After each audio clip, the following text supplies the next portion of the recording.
네, 모든 영광 하나님께 올려드립니다. 네, 오늘 주신 하나님의 말씀은 신약 성경 마태복음 9장입니다. 마태복음 9장 1절에서 8절까지 신약 성경 13페이지에 있습니다. 마태복음 9장 1절부터 8절까지 제가 받들어 읽겠습니다. 예수께서 배에 오르사 건너가 본 동네에 이르시니 침상에 누운 중풍병자를 사람들이 데리고 오거늘 예수께서 그들의 믿음을 보시고 중풍병자에게 이르시되 작은 자야 안심하라 내 죄 사함을 받았느니라. 어떤 서기관들이 속으로 이르되 이 사람이 신성을 모독하도다. 예수께서 그 생각을 아시고 이르시되 너희가 어찌하여 마음에 악한 생각을 하느냐. 내 죄사함을 받았느니라 하는 말과 일어나 걸어가라 하는 말 중에 어느 것이 쉽겠느냐. 그러나 인자가 세상에서 죄를 사는 권능이 있는 줄을 너희로 알게 하려 하노라 하시고 중풍병자에게 말씀하시되 일어나 내 침상을 가지고 집으로 가라 하시니 그가 일어나 집으로 돌아가거늘 무리가 보고 두려워하며 이런 권능을 사람에게 주신 하나님께 영광을 돌리니라. 아멘. 네, 오늘은 이 어려운 일을 행하신 하나님의 그 역사를 오늘 담임 목사님께서 나오셔서 증거하실 때에 큰 은혜 받으시기를 그렇게 소망합니다.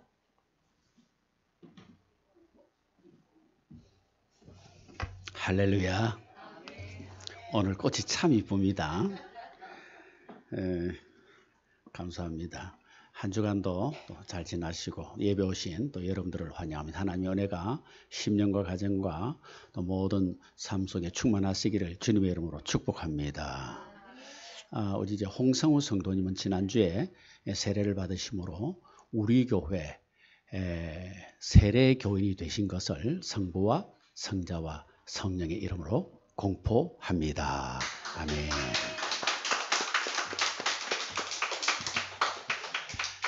자, 이제 오늘은 주시는 말씀을 중심으로 해서 그 어려운 일을 하셨습니다. 그 어려운 일을. 예. 누가요? 예수님이. 무슨 일이 길래 그런 생각을 가지고 함께 은혜를 나누고자 합니다. 지난주에 우리가 살핀 대로 예수님께서는 갈리 호수 저편 가다라 지방에 가셔서 군대에 귀신 들린 사람으로부터 귀신을 쫓아내시고 그 지방 사람들이 예수님을 이제 마금으로 인해서 다시 본 동네 즉 가버나움으로 돌아오셨습니다. 오자마자 보니까 침상에 누운 중풍병자를 사람들이 메고 왔습니다. 참 쉴 틈이 없으셔요. 그때나 지금이나 이 중풍병이라고 하는 것은 거의 불치의 병이죠. 예수님께서는 완벽하게 고치셨습니다. 말씀만으로 고치셨습니다. 예수님이시기에 가능한 거예요. 혹 하나님이 쓰시는 사람을 통해서도 하나님이 역사하지만 그 역시 하나님의 역사라. 자, 그런데 그 과정에 의아한 점이 있어요. 2절에 보시면은 침상에 누운 중풍병자를 사람들이 데리고 오거늘 예수께서 그들의 믿음을 보시고 중풍병자에게 이르시되 작은 자야 안심하라 내 죄사함을 받았느니라. 이게 병고침을 받으러 왔는데 예수님께서는 병에 대해서 말씀하기보다도 네 죄를 사함을 받았다. 그렇게 말씀을 합니다. 병고침과 병과 죄가 무슨 상관이 있길래 병보다 먼저 죄 문제를 언급하시는 것인가? 물론 예수님께서 죄 때문에 사람에게 그 병이 깊어진다라고도 말씀하신 적이 있습니다. 요한복음 5장 14절에 보시면은 그 후에 예수께서 성전에서 그 사람을 만나 이르시되 보라 내가 나았으니 더 심한 것이 생기지 않게 다시는 죄를 범하지 마라. 예수님께서 병자를 고쳤는데 성전에서 그 사람을 다시 만났을 때에 이제는 죄를 범하지 마라. 그러면 더 심한 것이 난다. 더 심한 것이 생기지 않도록 가서 이제는 죄를 범하지 마라. 우리가 말씀을 보았을 때에 죄 때문에 병이 올 수도 있구나라고 생각할 수가 있습니다. 또 당시 유대인 중에는 거의 다가 그렇게 생각했습니다. 죄 때문에 병이 온다. 그러나 우리가 성경을 통해 볼 때에 죄 때문에 오는 병도 있고 또 자연적으로 오는 질병이나 사고로 오는 질병도 있습니다. 그렇기 때문에 무조건 천편일률적으로 죄 때문에 병이 온다. 그렇게 해서는 안 되고 또 한국교회 현대사의 어느 한 이단은 죄는 무조건 귀신 때문에 온다. 또 그러는 사람들도 있습니다. 예. 그러니까 우리가 성경을 말씀할 때는 정확하게 보고 성경에 있는 대로 말씀을 해야지 하나만 보고 그걸 전부 그게 모든 것인 것처럼 말을 해서는 안 된다는 것이죠. 자, 그러나 예수님을 찾아온 이 병자의 마음에는 어쨌든 그런 죄책감이 있었다는 거죠. 이 병자 자신이 자기 죄로 인해서 내 병이 온 게 아닌가를 지금 의심하고 있었던 거예요. 더군다나 그로 인해서 회개하는 마음도 있었습니다. 예수님께서 네가 구원받았다, 죄산받았다 말씀하신 것은 그 심령 속에 벌써부터 회개하는 마음이 있었다는 거예요. 죄 때문에 병이 왔든지 혹은 자연스럽게 왔든지 이 중풍병이 왔든지 중풍이라는 게 그거 아니겠습니까? 피가 굳어져서 이게 막혀가지고 몸을 수족을 온전히 놀리지 못하는 것이 이게 중풍 아니겠습니까? 뭐 그 당시에 그러고 저런 걸 모르니까 이게 자연스럽게도 올 수 있는 거 아니겠어요? 그렇지만 이 병자의 마음에는 그로 인한 죄책감이 지금 확 차 있었던 거예요. 그래서 예수님께서는 먼저 그의 죄를 사해 주셨습니다. 그리고 마음의 죄책감에서 해방시켜 주셨습니다. 이유가 뭐냐? 예수님은 죄를 사해 주는 권세도 있다는 것을 알리기 위해서 6절에 그러나 인자가 세상에서 죄를 사하는 권능이 있는 줄을 너희로 알게 하려 하노라. 그러니까 이 병자가 실려오면서도 내 병은 죄 때문에 온 것인데 예수님이 고쳐줄 수 있을까라고 생각을 한 거예요. 즉 예수님은 죄 문제는 어떻게 해결해 줄 수가 없으실 것인데라는 생각이 있었던 거예요. 그래서 예수님께서는 인자가 세상에서 죄를 사는 권세도 있다는 것을 알게 하시기 위해서 먼저 그의 죄부터 사해 주셨다. 사랑하는 여러분, 우리 예수님은 단지 병만 고치는 분이 아닙니다. 예수님은 죄를 사하는 권세도 있으신 분이시라. 의사는 병만 고치지만은 사실 의사가 병을 고치는 것도 아니에요. 의사 자신이 하는 말입니다. 자기는 몸에 여러 부족한 부분들을 공급하고 이어주고 그 몸이 병을 이겨낸다 그런 말을 하는데 더 나아가서 더 영적으로 더 온전하게 말을 하자면 하나님이 고치시는 거예요. 이때 그 자리에 들었던 서기관들이 즉각적으로 반발을 합니다. 3절에 어떤 서기관들이 속으로 이르되 이 사람이 신성을 모독하도다. 속으로 말한 건데 예수님은 그것도 다 알아듣습니다. 우리가 속으로 하는 말도 하나님 알아들으십니다. 내가 겉으로만 하지 않으면 되지 속으로 하는 것도 하나님 다 알고 있습니다. 속에 무슨 엉뚱한 생각을 하는지 속에 무슨 엉큼한 말을 하고 있는지 하나님은 아시는 거예요. 어쨌든 그들이 속으로 이 사람이 신성을 모독한다. 이 예수님께서 죄를 사해 주신 것을 가지고 신성 모독이다. 신성 모독죄로 여겼다는 거예요. 왜냐하니까 죄 사하는 권세는 오직 하나님께만 있는 겁니다. 그러므로 그들 생각에 예수님이 이 말을 하는 것은 하나님의 권위에 도전하는 것이라 그랬 생각한 거예요. 그러니까 예수님이 하나님의 아들이라는 것을 몰라서 그렇죠. 모르다 보니 예수님을 죄인으로 몰아갔습니다. 그래서 예수님께서는 그들의 생각이 악하다. 감히 정죄받아야 마땅한 죄인인 인간이 하나님의 아들이신 예수님을 일컬어서 신성모독이라 하면서 죄인으로 몰아갔으니 그것이 어떻게 악한 일이 아니냔 말이에요. 몰라서 그랬다라고 핑계할 수가 없어요. 적어도 그들은 알아야 했습니다. 왜요? 이스라엘의 선생된 자들이었기 때문에 누구보다 성경을 많이 알고 있기 때문에 그들은 누구는 몰라도 그들은 예수님을 보고 메시아인 줄을 알아야 되는 거예요. 성경에 그렇게 메시아가 누구인지에 대해서 그렇게 누차 예언을 하고 있는데 그러자 예수님께서 그들에게 한 가지 질문을 던지셨습니다. 4절 5절에 예수께서 그 생각을 아시고 이르시되 너희가 어찌하여 마음에 악한 생각을 하느냐 내 죄 사함을 받았느니라 하는 말과 일어나 걸어가라 하는 말 중에 어느 것이 쉽겠느냐. 여러분, 사실 말씀만으로 병을 고치시는 것이나 죄를 사하시는 것이나 둘 다 하나님의 권능이요 하나님의 권세입니다.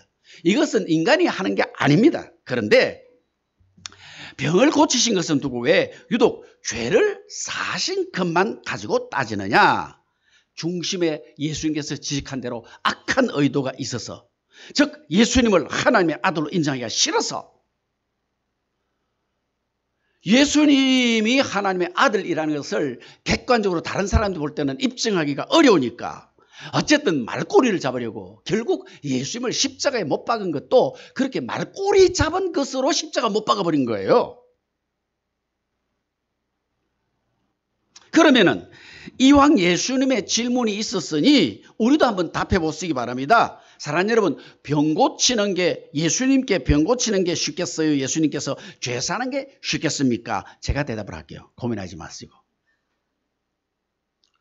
여러분, 하나님의 능력으로 병을 고치는 것은 너무도 쉬운 일입니다. 간단한 일입니다.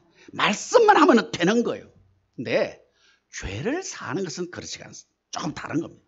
죄를 사기 위해서는 전제 조건이 필요한 거예요. 전제 조건. 죄를 사는 데는 대속물이 필요합니다. 대속물이. 그냥 죄를 산다고 사해지는 게 아니고 반드시 대가가 필요한 것입니다. 왜냐하면 죄의 값은 사망이기 때문에 이것은 바꿀 수 없는 하나님의 결정입니다. 태초에 그렇게 정했습니다. 아담 하와가 선악과를 따먹었을 때, 따먹기 전에 이거 먹으면 정령 죽으리라, 죄를 지면 죽는다라고 하나님이 정했어요. 그렇기 때문에 아무도 바꿀 수가 없습니다. 하나님이 정했기 때문에 하나님 자신도 변경할 수 없어요. 왜요? 하나님은 거짓말을 하실 수 없기 때문에. 하나님 거짓말을 하는 분이 아니기 때문에. 그래서 우리가 예수 믿고 구원받는 걸 아는 겁니다. 왜? 하나님이 그렇게 말씀하셨기 때문에. 그러면 죄를 사하기 위해서는 어떻게 하느냐? 방법은 한 가지. 반드시 누군가 죽어야 됩니다. 죄의 삭은 사망이기 때문에. 피 흘림이 없은 적 사함이 없어요. 그러니까 예수님이 그의 죄를 사해 주신다는 말씀은 예수님의 생명을 담보로 잡고 하시는 말씀이라. 오다 보니까 우리 동네 차를 기다리고 있는데 해동 전당포, 바로 눈앞에 전당포가 하나 있더라고. 전당포가 뭐 하는 데입니까? 제가 군생활 할 때 장교 반지가, 금반지가 $3,000짜리거든요. 요거 전당포에 많이 맡겼습니다. 이 맡기면은 그 자리에서 8만 원을 줬습니다. 그때 장교 반지 8만 원. 그거 가지고 쓰고 이제 봉급 받으면은 그거 이제 갚고 또 반지 찾고 그거 많이 전당포에 왔다 갔다. 나중에 저 건축할 때 건축 헌금으로 하나 이렇게 받쳐 버렸어요. 전당포 많이 왔다 갔다. 뭐를 저당 잡아야 돈을 주는 거예요. 이 죄를 사기 위해서는 생명을 저당 잡아야 돼요. 생명을 대신해. 그러니까 예수님이 지금 대신 죽겠다 그 말이에요. 감히 이름도 모르는 중풍병자와 여기 우리를 위해서 주님이 대신 죽겠노라. 예수님이 이 땅에 오신 목적이 바로 그겁니다. 예수님은 우리 죄를 위하여 이 땅에 죽으러 오셨어요. 십자가 위에서 죽기 위해 오신 겁니다. 그러니까 우리 죄를 사하신다는 말씀은 예수님의 생명을 담보하겠다, 생명을 희생하겠다 그 말입니다. 기꺼이 하겠다는 겁니다. 그러므로 어렵기로 치자면 병을 고치는 것보다 죄를 사하는 것이 더 어려워요. 왜? 그건 예수님이 죽어야 가능하기 때문에. 불가능은 아닙니다. 그러나 예수님이 죽어야만 죄를 살 수가 있으니까 병 고치는 게 쉽겠느냐? 죄를 사는 게 쉽겠느냐? 병 고치는 게 쉬워요. 죄를 사는 거 어려워요. 그런데 예수님은 그 어려운 일을 행하셨습니다. 그 어려운 일을 행하셨습니다. 병자에게 네 죄 사함을 받았다. 내가 너 위해서 십자가에서 희생하마. 너 죄 사함을 받았다. 왜요? 사랑해서 그렇습니다. 우리를 사랑하셔서. 우린 예수님의 그 십자가 대속의 죽음으로 죄 사함 받고 구원받았습니다. 주님은 죽고 나는 살았습니다. 나아가 우리는 하나님의 자녀가 되었습니다. 예수님의 은혜입니다. 예수님의 사랑 때문입니다. 이게 바로 십자가 대속의 비밀이라는 거예요. 그런데 이에 대한 사람들의 반응이 어떠합니까? 8절에 보시면은 무리가 보고 두려워하며 이런 권능을 사람에게 주신 하나님께 영광을 돌렸다. 먼저 보인 반응은 두려움이라.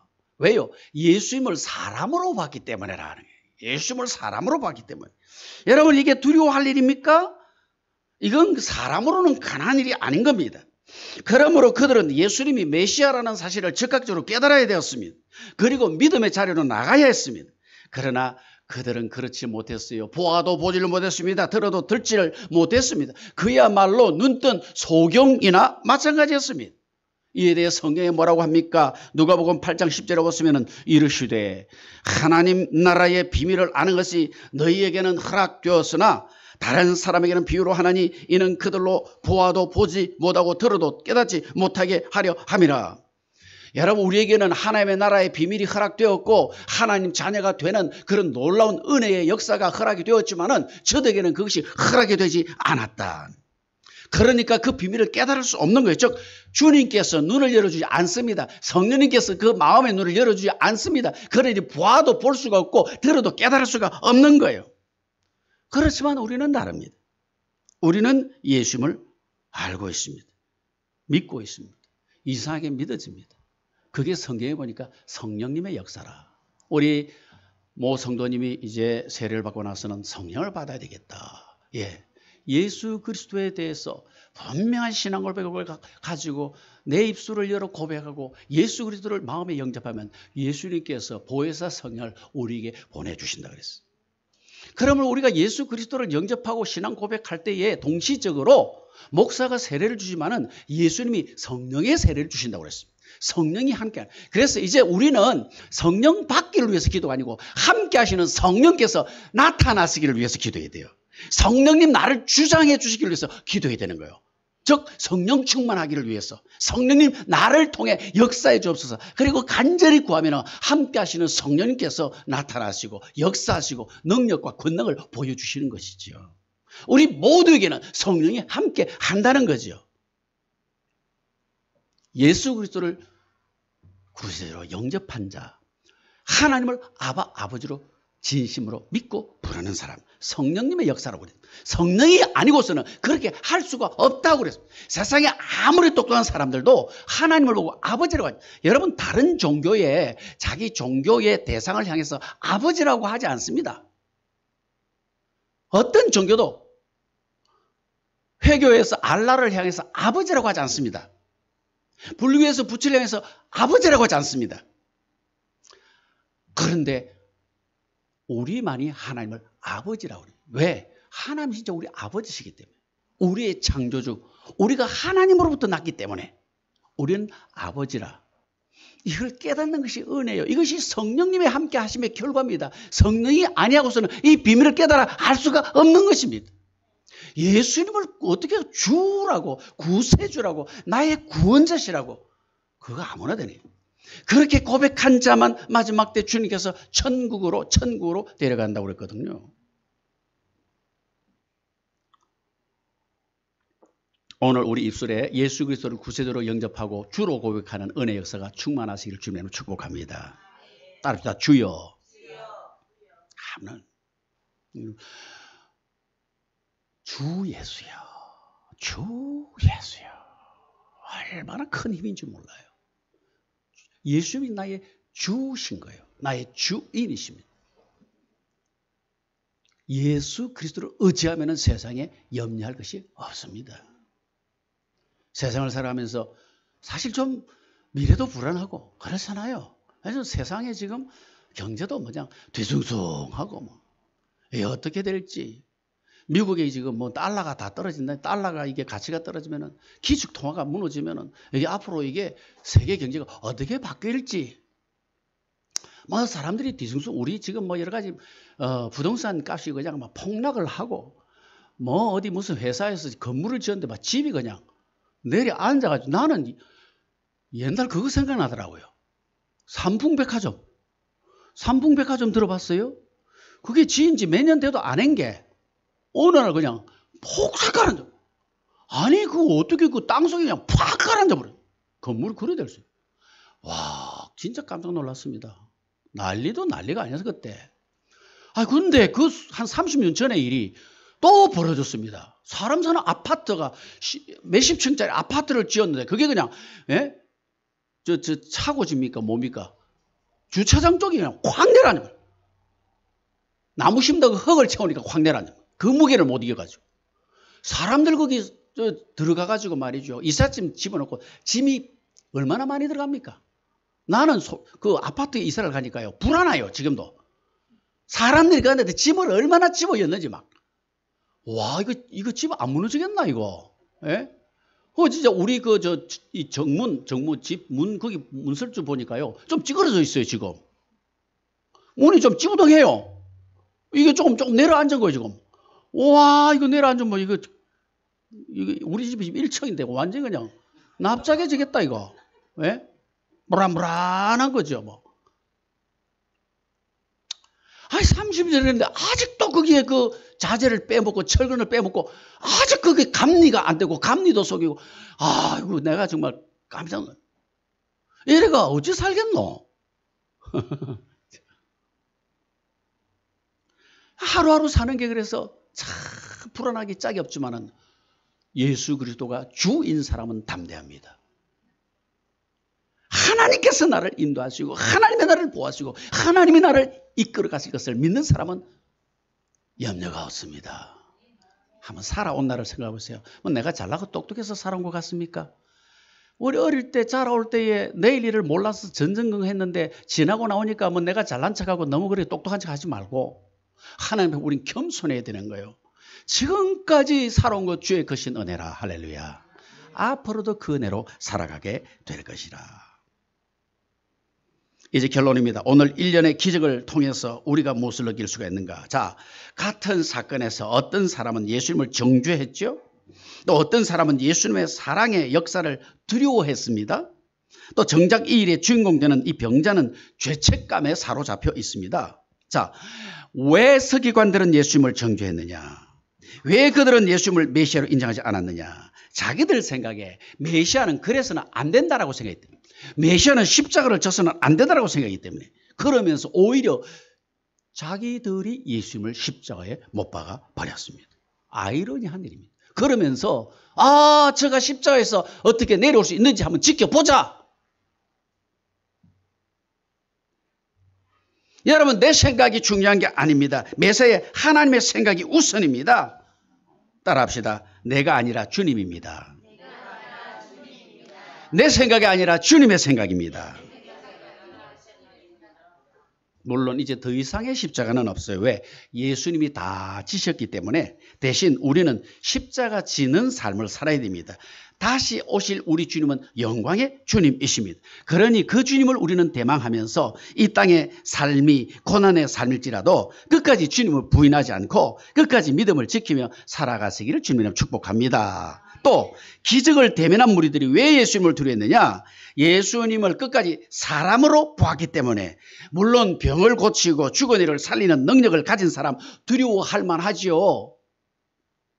그러나 예수님을 하나님의 아들로 알면은 그렇지가 않습니다. 이 두려움은 경외감으로 바뀝니다. 그래서 예수님을 사랑하게 됩니다. 그 능력을 나도 사모하게 됩니다. 내게도 이 일이 이루어지기를 바랍니다. 그렇게 추구하게 되는 거예요.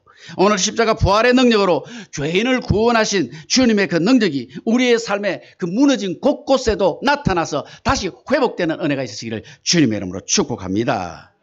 정작 병고침을 받은 주인공이 죄책감에 빠진 이유가 뭐라 그랬습니까? 실제로 그는 죄인이었기 때문에 질병과 상관없이, 그러나 이제는 다릅니다. 주 안에 있는 자에게는 결코 정죄함이 없습니다. 소자의 내 죄의 사함을 받았느니라 그러면 그 죄는 이미 다 씻어지는 것이, 예수님께 십자가에서 씻어 주신다는 것입니다. 주 안에 있는 자에게는 결코 정죄함이 없다. 그리스도 예수 안에서 성령의 생명의 성령의 법이 우리를 죄와 사망의 법에서 해방했기 때문에, 그래서 우리는 진리 안에 자유로운 자가 되었습니다. 이 말은 내 안에 주의 성령이 반드시 나를 선한 길로 인도하신다. 자유로운 자가 되었다고 해서 다시 방종에 빠지는 것은 아니고 주 안에서 자유로운 자로서 성령께서 반드시 하나님 뜻대로 사는 자로 만들어 가신다는, 그러니 어떤 일이라도 두려움이나 염려나 죄책감을 가지 마시고 하나님의 자녀로서의 긍지와 담대함을 가지시고 인생의 어떤 난관에서도 믿음으로 승리하는 우리 모두 되어지시기를 주님의 이름으로 축복합니다. 아멘.